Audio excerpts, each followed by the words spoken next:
Hello everyone, this is Tasmia Jahan. সবাইকে welcome করছি honours third ইয়ারের একটি অত্যন্ত গুরুত্বপূর্ণ ক্লাস নিয়ে। তো আজকের ক্লাসের বিষয়বস্তু হচ্ছে লিঙ্গুইস্টিক্সের মোস্ট ইম্পর্ট্যান্ট একটা কোশ্চেন, যেটা বরাবরই পরীক্ষায় এসে থাকে। তো আমরা দেরি না করে শুরু করি। তো প্রশ্নটি হচ্ছে, what is syntax? Illustrate the major syntactic processes in English. যেহেতু আমরা ন্যাশনাল ইউনিভার্সিটিতে বোর্ড কোশ্চেনকে বেশি প্রাধান্য দিয়ে থাকি, তো কোশ্চেনটা বেশ গুরুত্বপূর্ণ। চলুন আমরা দেখে নেই।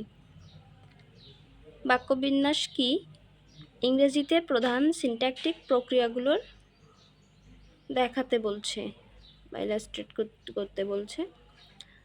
তো the word syntax has been derived from a Greek word meaning systematic arrangement. Syntax শব্দটি একটি গ্রিক শব্দ থেকে উদ্ভূত হয়েছে, যার অর্থ হচ্ছে নিয়মতান্ত্রিক বিন্যাস। ইনফ্যাক্ট, প্রকৃতপক্ষে syntax is one of the most important branches of linguistics. প্রকৃতপক্ষে বাক্যবিন্যাস বা বাক্যতত্ত্ব আমরা যেটাই বলি, ভাষাতত্ত্বের সবচেয়ে গুরুত্বপূর্ণ শাখাগুলোর মধ্যে একটি। Syntax systematically arranges the words, phrases, and clauses to form meaningful sentences in a language. বাক্যবিন্যাস পদ্ধতিগতভাবে শব্দ, শব্দগুচ্ছ এবং ধারাগুলিকে একটি ভাষায় অর্থপূর্ণ বাক্য গঠনের জন্য সাজায়। So, syntax means the application of the grammatical rules to form a sentence. তো আমরা নর্মালি বুঝতে পারছি বাক্যবিন্যাস হচ্ছে যে একটি বাক্য গঠনের জন্য ব্যাকরণগত যে নিয়মগুলি রয়েছে সেই নিয়মগুলির প্রয়োগ। There are four major processes of syntax. বাক্যবিন্যাসের চারটি প্রধান প্রক্রিয়া রয়েছে। They are described here with necessary examples for better understanding. এগুলি আরও ভালোভাবে বোঝার জন্য প্রয়োজনীয় উদাহরণসহ এখানে বর্ণনা করা হলো। তো ফার্স্ট আমরা দেখতে পারছি রিকারশন। এটা একটা প্রক্রিয়া। রিকারশন মিন্স হচ্ছে পুনরাবৃত্তি। তো রিকারশন মিন্স রিঅকারেন্স, বারবার যে ব্যাপারটা ঘটে সেটা হচ্ছে recursion. It is one of the important ways of syntax. এটি বাক্যবিন্যাসের গুরুত্বপূর্ণ উপায়গুলোর মধ্যে একটি। ইন দিস প্রসেস, এই প্রক্রিয়ায় the same structure comes again and again with a little addition. একই গঠন সামান্য সংযোজন সহ বারবার আসে এই প্রক্রিয়াটিতে। তো আমরা এখানে কিছু এক্সাম্পল দেখে নিই, তাহলে বুঝতে পারবো। Examples are as follows.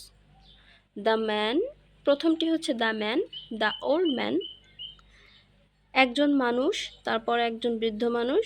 The poor old man, দরিদ্র বৃদ্ধ মানুষ। তারপর the brave poor old man, তারপর হচ্ছে কি সাহসী দরিদ্র একজন বৃদ্ধ মানুষ। Next the honest brave poor old man, সৎ সাহসী দরিদ্র বৃদ্ধ মানুষ। তো এখানে এই সেম স্ট্রাকচার কিন্তু বারবার আসছে, শুধু আগে সেন্টেন্সের শুরুতে আমরা দেখতে পারবো যে কিছু এক্সট্রা ওয়ার্ড যোগ হয়েছে, কিন্তু স্ট্রাকচার কিন্তু সেম আছে। তো নেক্সট হচ্ছে ট্রান্সফরমেশন। এটা হচ্ছে রূপান্তর। It means placing or putting a word, phrase or clauses in the position of another one. এর অর্থ হচ্ছে একটি শব্দ, শব্দগুচ্ছ বা ধারাকে অন্যটির অবস্থানে বা স্থাপন করা। It is also called movement, এটাকে মুভমেন্টও বলা হয়। There are 4 ways of transformation. এই রূপান্তরের চারটি মাধ্যম বা উপায় রয়েছে। দিজ আর ডিসকন্টিনিউয়েশন, এগুলো হচ্ছে বিচ্ছিন্নতা, ডিলেশন বর্জন বা ডিলেট করে ফেলা যেটাকে বলা যায়, তারপর রিঅ্যারেঞ্জমেন্ট পুনর্বিন্যাস বা পুনরায় সাজানো, অ্যান্ড প্যাসিভ মুভমেন্ট, এবং অন্যটি হচ্ছে প্যাসিভ মুভমেন্ট, যেটা হচ্ছে প্যাসিভ ভয়েসের মতো কাজ করে। Examples are as follows. Discontinuation বিচ্ছিন্নতা। It means transferring one word to another's place. এটার অর্থ হচ্ছে একটা শব্দকে অন্যটির জায়গায় স্থানান্তর করা। For example, he ran down the road. তিনি রাস্তা দিয়ে দৌড়েছিলেন। তো আমরা এটাকে একটু চেঞ্জ করে বলতে পারবো যে he ran the road down. তিনি রাস্তাটির নিচে দৌড়াচ্ছিলেন বা দৌড়েছিলেন।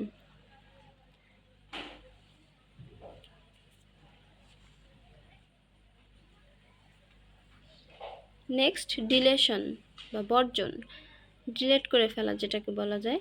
ইট means deleting some word from the structure.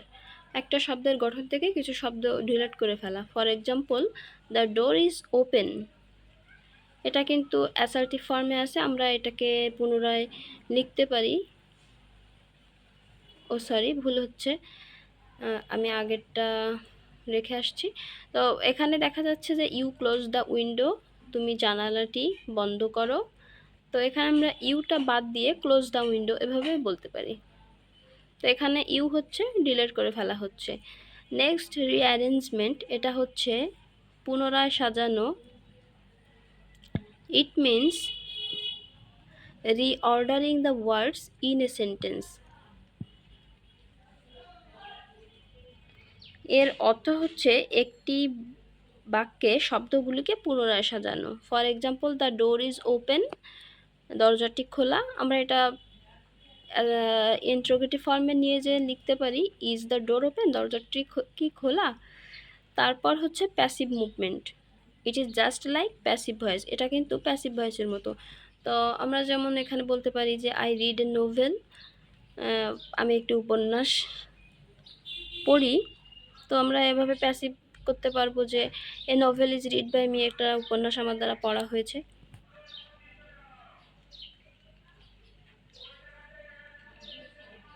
বা পড়া হয়। নেক্সট হচ্ছে আমরা কিন্তু এখানে সেমভাবে লিখতে পারি যে আই ইট রাইস, এখানে সহজ উদাহরণ, rice is eaten by me. তো আমরা ছোটোবেলা থেকে এই প্যাসিভ ভয়েসগুলো করে আসছি, এগুলো নর্মাল। নেক্সট হচ্ছে কোয়ার্ডিনেশন। কোয়ার্ডিনেশনের কথাটির অর্থ হচ্ছে সহযোজন বা সমন্বয়। ইট অলসো কল্ড কনজয়নিং, এটাকে সংযোজনও বলা যায়। To combine the two coordinate clauses with the help of conjunctions like and, as well as, but, or, yet, nor, for, still, never, দিলে, so, therefore, etc is called coordination. তো আমরা দুইটা coordinate ক্লসকে যে like, তারপর হচ্ছে and, as well as, এই কনজাংশনগুলোর দ্বারা যে অ্যাড করব, এটা হচ্ছে সমন্বয় বা coordination. An example will clear the idea. একটা উদাহরণ এখানের এই বিষয়টি পরিষ্কার করে দেয়। I visited London, I visited Paris.